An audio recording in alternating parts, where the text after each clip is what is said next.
In this video, we will learn how to copy UI game objects from one project to another that doesn't have UI elements. To start, I have this Unity project called FirstProject that has a canvas and a group of UI elements inside it.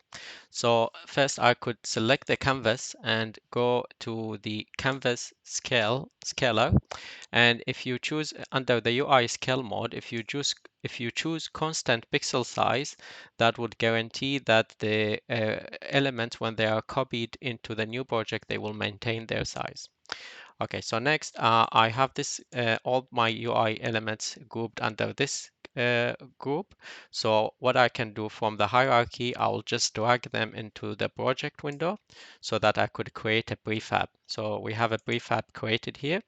Then right click on the prefab and select export package, and then select export.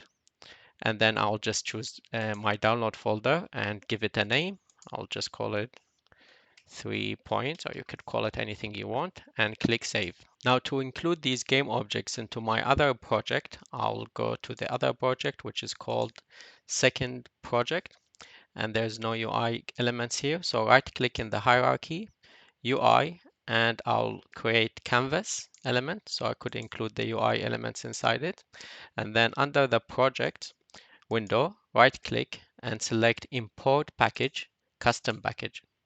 Then I have my package in the download. We just exported. I'll select it and click open, and then click import. Next, I'll select the newly imported package in the form of prefab.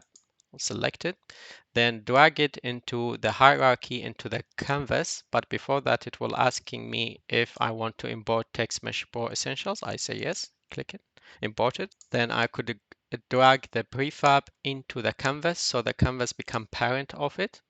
Now, if you select it and press F to zoom in, you could see the game objects or the UI game objects are imported successfully. Now, if you're thinking about delete the prefab, you don't need it anymore. What you need to do is just right click on the new UI group and then select prefab and then click Unpack so that you cut the connection between this group and the prefab. And now you could safely delete the prefab. That's it.